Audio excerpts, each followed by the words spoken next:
স্বার্থের দুনিয়ায় আসলে কেউ কারো নয়। সবাই যার যার স্বার্থ নিয়ে সবাই ব্যস্ত। এই দুনিয়ায় কেউ কারো জন্য নয়। তো সবাইকে আমার সালাম, আসসালামু আলাইকুম। সবাই কেমন আছেন?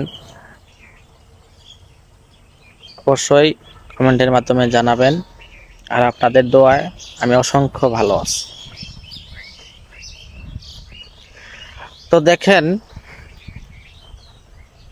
একজন অন্ধ ব্যক্তি যদি হঠাৎ করে ভালো হয়ে যায়, সেই ব্যক্তিটা সবার আগে তার হাতের লাঠিটা ফেলে দেবে।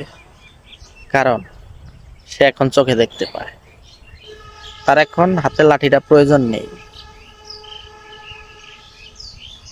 যতদিন তার স্বার্থ ছিল ওই লাঠির উপরে, সে ওই লাঠি দিয়েই চলাচল করত। লাঠি ছাড়া ঘরের বাহিরেও যেতে পারত না। যখন সে চোখে দেখতে পেল, এক মুহূর্তের জন্য লাঠিটার কথা মনে হলো, ছুঁড়ে ফেলে দিল লাঠিটাকে। তো আমাদের স্বার্থ যখন আসলে টান দেয়,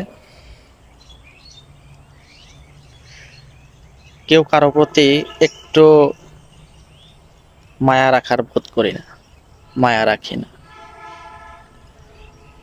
আমাদের সমাজটা তো এরকমই হয়ে গেছে।